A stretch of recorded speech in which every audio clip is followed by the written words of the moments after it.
Madame, Monsieur, bonsoir. Bienvenue dans ce journal. En voici les titres. La journée mondiale de lutte contre le cancer, c'est demain. Coup de projecteur ce soir sur les efforts de la PCH pour assurer la disponibilité des médicaments pour la prise en charge des malades. Un dossier agriculture dans le sud. Nous parlerons de l'oléiculture à El Oued. 300 000 litres d'huile d'olive sont produits chaque année par cette wilaya. Nous serons également à Adrar, l'une des régions les plus actives, notamment dans la mise en valeur des terres. Une page sport dans cette édition avec notamment ce reportage sur la passion de l'escalade en salle.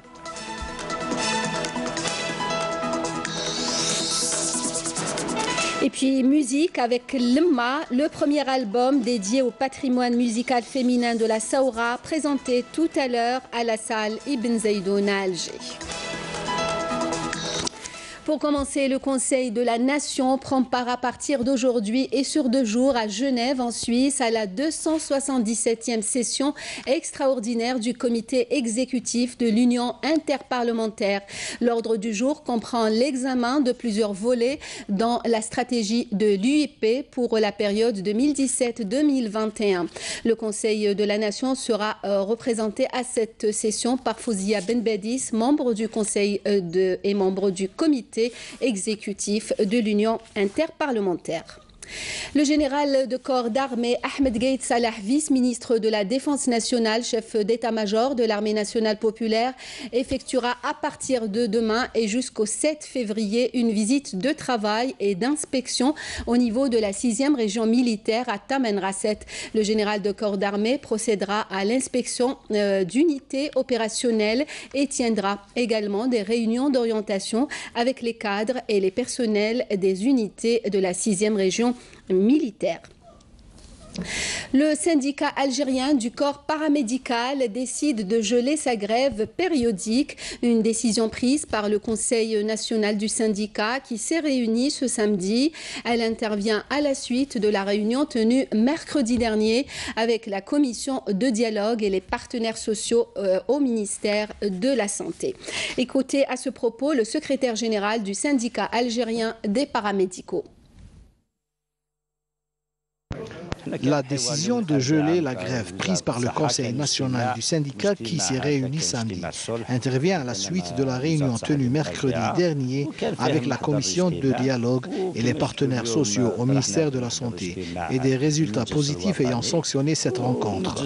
Le ministère a répondu positivement aux plus importantes revendications, en l'occurrence le règlement du dossier du harcèlement exercé contre certains syndicalistes locaux, notamment dans les wilayas de Djelfa et de Béjaïa. Les autres revendications requièrent du temps, mais le ministère a exprimé sa disposition à les examiner. Et de ce fait, nous avons convenu de reprendre prochainement le dialogue avec la tutelle. Les représentants des médecins résidents en grève depuis plusieurs semaines seront reçus demain au ministère de la Santé, de la Population et de la Réforme hospitalière dans le cadre des travaux du comité intersectoriel chargé du dossier avec à l'ordre du jour la question relative au service civil. Nous sommes à la veille de la journée mondiale de lutte contre le cancer, une journée consacrée à la prévention et au traitement de cette maladie qui touche environ 40 000 Algériens chaque année. L'Algérie œuvre à l'amélioration de la prise en charge des malades dans le cadre d'une stratégie nationale en assurant un meilleur accès aux soins et aux médicaments. Amel Barba. Pour l'Algérie, il s'agit d'améliorer la prise en charge des malades atteints de cancer en misant sur un arsenal thérapeutique efficace. Et en matière de médicaments, justement, la pharmacie centrale des hôpitaux, la PCH, a consacré pour l'année 2018 une enveloppe de 96 milliards de dinars pour importer les produits pharmaceutiques. La part du lion est réservée au traitement des maladies cancéreuses et celle du sang. Il y a 10 ans de ça, on avait 45 produits qui concernaient les produits les antimétotiques.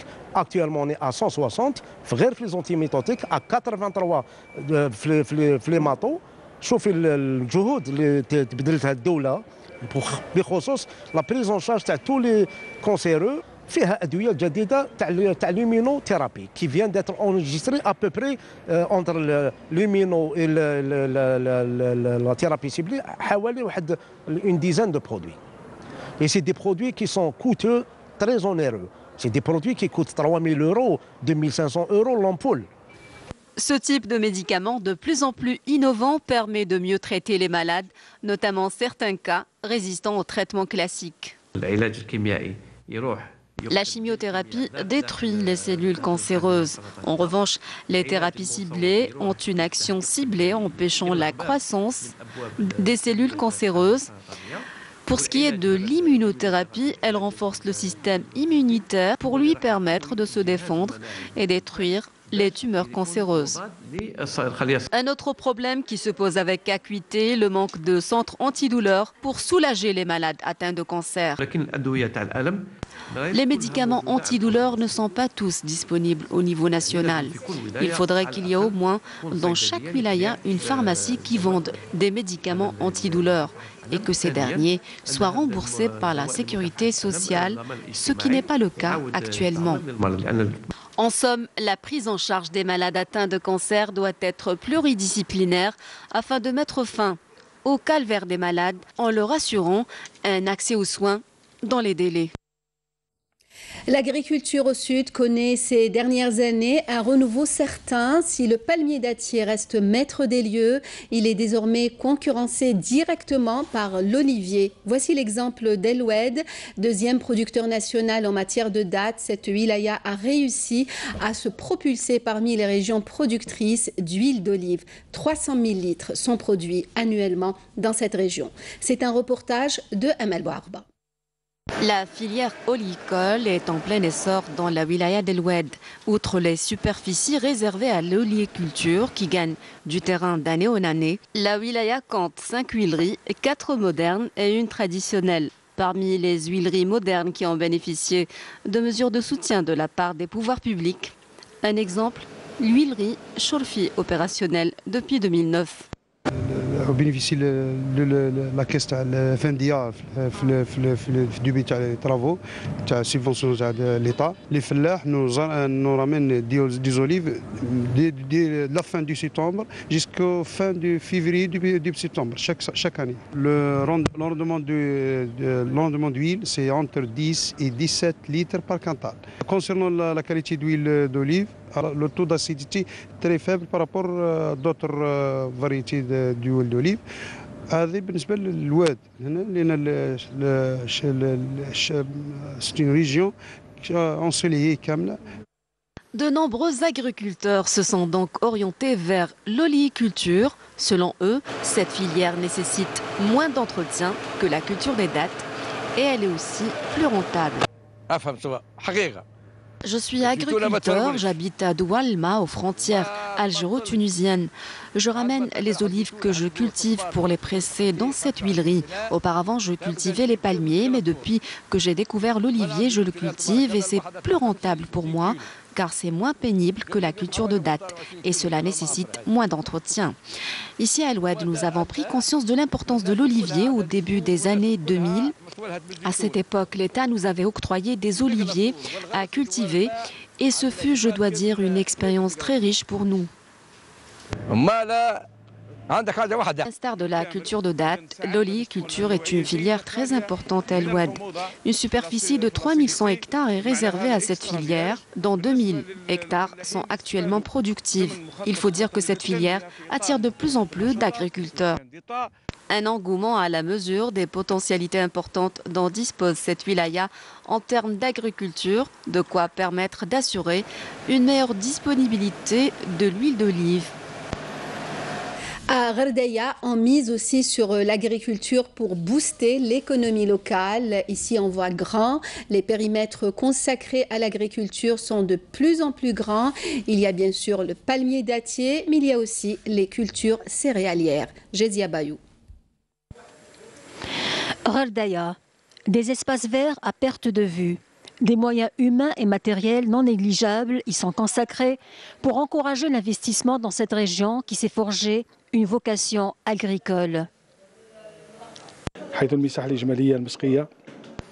La surface globale irriguée s'élève à 44 000 hectares, dont 6 000 sont consacrés aux palmiers et 4 000 hectares pour la production de maïs. Le maïs qui sert notamment comme aliment de bétail. Le reste est destiné pour l'approvisionnement du marché national.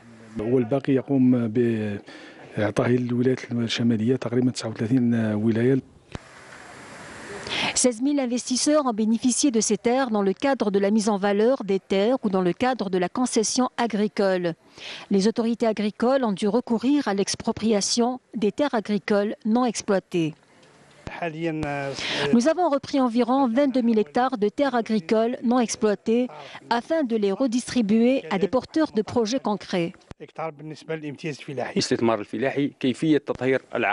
Les collectivités locales ont été impliquées dans cette opération pour expliquer les procédures pour l'acquisition des terres agricoles.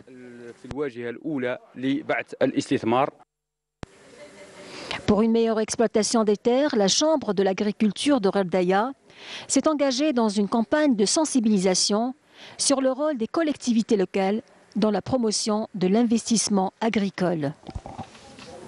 À Adrar, tout semble possible en matière d'agriculture. L'expérience menée depuis quelques années déjà en matière de mise en valeur des terres dans cette immense wilaya du Sud, ainsi que les différents programmes d'aide sont à l'origine de ces nombreuses exploitations qui verdissent le Sahara. Mais certains bénéficiaires ont quelque peu failli à leur mission. Les explications de Mounana Walhamoudi.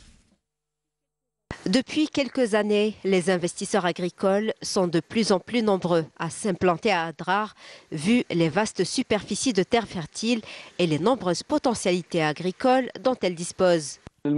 Ici, le climat est très favorable à l'activité agricole, la terre est plate et l'eau est disponible. Il suffit d'avoir la volonté de travailler la terre.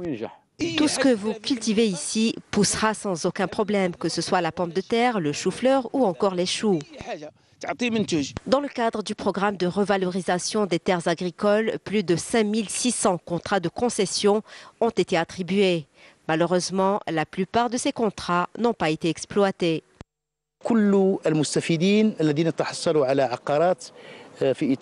Tout le foncier agricole attribué dans le cadre du programme de revalorisation des terres agricoles, que ce soit de moyenne ou de grande superficie, seront récupérés après un délai d'1 année dans le cas où ils n'ont pas été exploités. À ce jour, près de 9 000 hectares ont été récupérés et seront octroyés à de nouveaux investisseurs. À Adrar, la surface agricole cultivée devra passer à plus de 70 000 hectares durant l'année en cours. Un défi pour ces investisseurs qui veulent contribuer au développement agricole en zone saharienne et à promouvoir la production agricole locale. Environnement, l'Algérie s'engage pour le recyclage. À Tlemcen, par exemple, l'activité est en marche. Des bouteilles en plastique, on extrait le polystyrène, une matière qui entre directement dans la composition du textile. Camélia Mellel.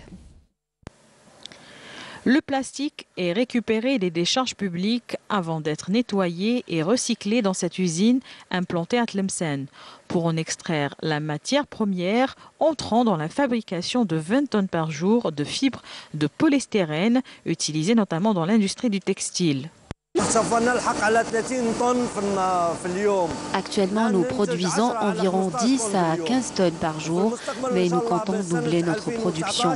Nous exportons 50% de ce produit alors que l'autre moitié est destinée au marché local. Auparavant, cette entreprise importait sa matière première de l'étranger, ce qui n'est plus le cas aujourd'hui. Cette industrie du textile a pu atteindre l'autosuffisance et envisage l'exportation. La question de supprimer l'importation, c'est rentré dans l'exportation. L'exportation, de l'année 2017, on a exporté 30 conteneurs, ça veut dire 600 000 kilos. وهذا 2018 رحنا يعني en action pour 4 conteneurs. Cette matière première, issue d'une opération de recyclage, va permettre de relancer l'industrie du textile. Elle a permis la création de bon nombre d'emplois directs et indirects, et ce, en plus de son exportation vers des pays arabes. Une nouvelle ligne ferroviaire est en cours de réalisation à l'ouest du pays. Le taux d'avancement des travaux avoisine les 60%. La ligne qui reliera Relizane à Tissemsilt en passant par Tiaret sera une ligne mixte. Nejma Harch. Un véritable point de croisement entre le nord et le sud, mais aussi un raccordement des wilayas ouest du pays. C'est le projet de la nouvelle ligne ferroviaire reliant Relizane, Tiaret et Tissemsilt, une ligne destinée à desservir les voyageurs. Elle assurera également le transport de la marchandise. Les caractéristiques du projet sont une ligne à voie unique. Clôturée sur toute la ligne, vitesse maximale 160 km/h, les prévus pour les mixtes voyageurs marchandises. Concernant l'avancement des travaux, les terrassements, on est à 60%, les ouvrages d'art, on est à 30%, les tunnels, idem, les gares, c'est en cours. L'un des 3 tunnels du projet dans la wilaya de Relizane, c'est le tunnel de Zemoura d'une longueur de 1125 mètres. بدينا الاشغال فيه في جوان 2017 لحد الان رانا sur 1125 متر تاع الطول تاع التونيل هذا رانا 590 متر linéaires de creusement et de soutènement provisoire. La ligne ferroviaire est de plus de 180 km. Elle desservira 7 stations. Il y a 2 stations pour la wilaya de Relizane, Zemoura et Mendes, ainsi que 5 autres, à savoir Rahouia, Mchal Sfa, Tiaret, Dahmouni et Mehdia. Ce projet vient répondre aux besoins des usagers en matière de transport, tout en assurant régularité et confort. Outre l'importance que revêt ce projet dans la région ouest du pays en matière de transport, il permettra également de relier les wilayas du nord au sud ainsi que celles des hauts plateaux. Les 2 terroristes éliminés lors de l'opération menée mercredi dernier par un détachement de l'armée nationale populaire près de la commune de Ouled Hlel dans la wilaya de Médéa ont été identifiés. C'est ce qu'annonce ce samedi le ministère de la Défense nationale. Il s'agit du criminel T. Abdelrahman, alias Aboul Benet, qui avait rallié les groupes terroristes en 1993, et de M. Mustafa dit Luqman Abou Rabah, qui avait rallié, lui, les groupes terroristes en 1994. Ces terroristes étaient responsables de plusieurs actes criminels à Médéa, Aïndefla, Tissemsilt et Chlef, note le ministère de la Défense nationale. Et lors d'une opération de fouille et de ratissage dans la zone de Bni Bouateb à Chlef, un détachement de l'armée nationale populaire a détruit hier une cachette contenant une bombe artisanale et une quantité de vivres. Dans le même contexte, un détachement de l'armée nationale populaire a découvert et détruit à Ouled Hlel, à Médéa, un abri contenant une quantité de vivres et d'autres objets, tandis que des éléments de la gendarmerie ont saisi 2 fusils de chasse à Msila. En outre, un détachement de l'ANP et des éléments de la gendarmerie ont arrêté à Tlemcen 2 narcotrafiquants en leur possession une quantité de kif traité s'élevant à 97 kg. Al-Rouat, un narcotrafiquant, a été arrêté et une quantité de kif de 65 kg saisie, tandis que 2 autres narcotrafiquants ont été interceptés à Tindouf en leur possession 2 kg de la même substance au moment où 2 contrebandiers ont été arrêtés à Tlemcen en leur possession plus de 245 000 comprimés psychotropes. On arrive au sport avec tout d'abord le football et les 8e de finale de la Coupe d'Algérie. Le Mob Béjaïa a éliminé aujourd'hui le Mouloudia d'Oran par le score d'1 à 0. L'USM Bel Abbès a battu de son côté l'US Biskra sur le score de 2-1, alors que le CR Zaouia a éliminé l'IRB Belkhir sur le score de 3-0. 2 autres matchs ont eu lieu aujourd'hui et ont vu l'USM Blida étrié le DRB Tejnent par le score sans appel de 5-0 au moment où l'Azam Ain Melilla a trouvé toutes les peines du monde pour éliminer le Mouloudia d'Al-Bayad par 1-0. L'escrime avec l'étape d'Alger de la Coupe du Monde de fleuret féminin. Ce samedi a vu le déroulement de la finale individuelle.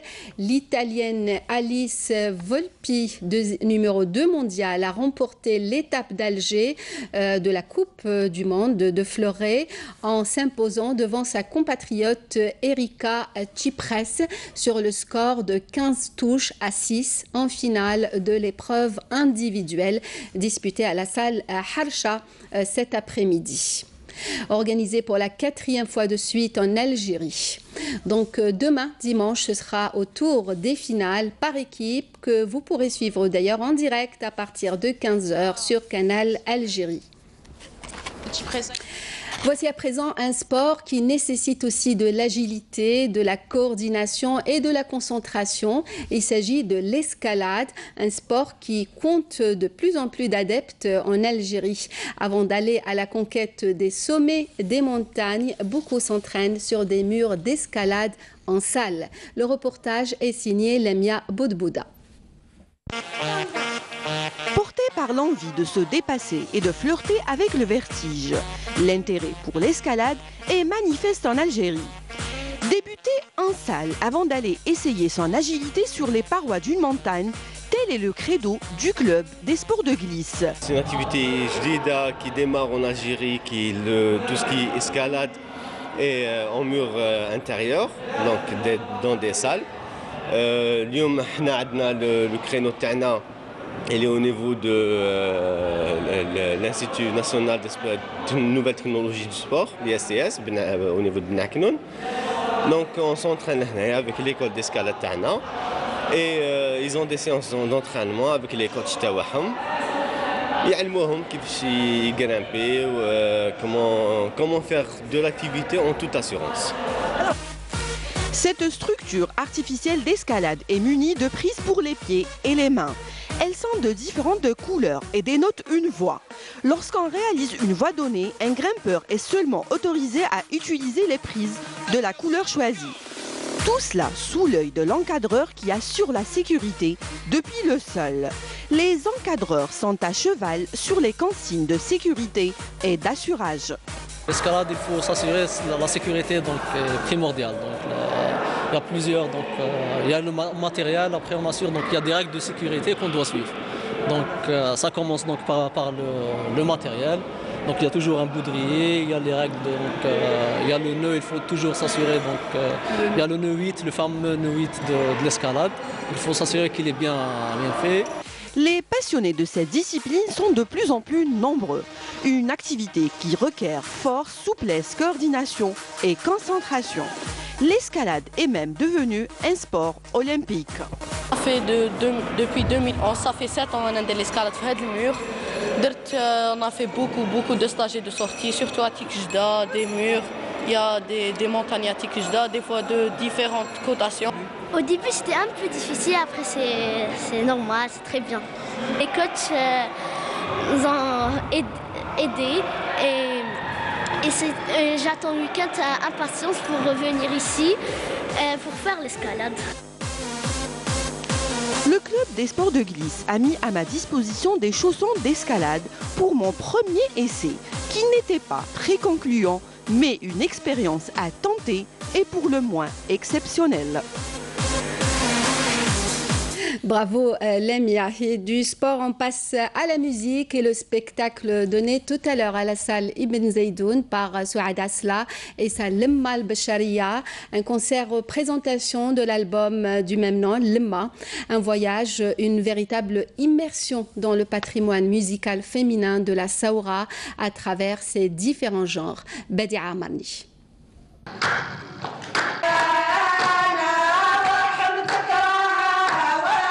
Parées de leurs costumes de cérémonie, ces femmes artistes venues de Béchar ont transporté le public avec leurs chants, danses et rythmes.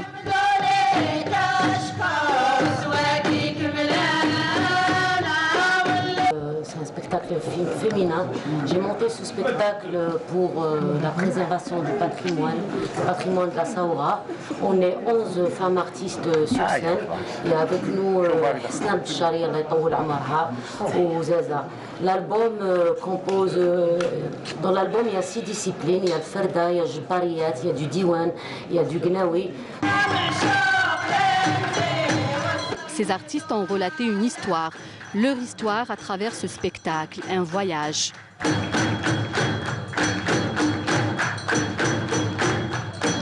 Mon inspiration, c'est la musique du désert, c'est la musique de ma région. Mon inspiration, c'est cette musique avec qui, c'est à travers cette musique, c'est un hommage à la femme.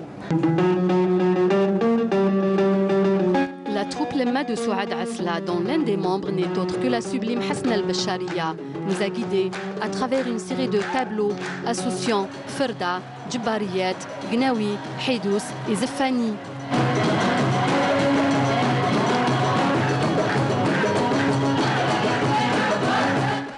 Ainsi s'achève ce journal, le rappel des principaux titres. La journée mondiale de lutte contre le cancer, c'est demain. Coup de projecteur donc ce soir sur les efforts de la PCH pour assurer la disponibilité des médicaments pour la prise en charge des malades. Un dossier agriculture dans le sud. Nous avons parlé de l'oléiculture à Aloued. 300 000 litres d'huile d'olive sont produits chaque année par cette wilaya. Nous étions aussi à Adrar, l'une des régions les plus actives, notamment dans la mise en valeur des terres.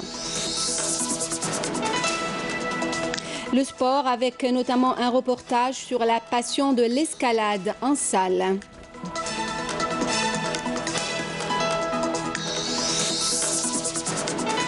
Et puis la musique avec Lemma, le premier album dédié au patrimoine musical féminin de la Saoura, présenté tout à l'heure à la salle Ibn Zaidoun à Alger. Merci de nous avoir suivis. Le prochain journal est à 20h, l'édition en arabe. Pour demain, retrouvez à midi Fria Lassari à 19h, Zohir Ben Dimred. Merci de nous rester fidèles. Passez une bonne soirée.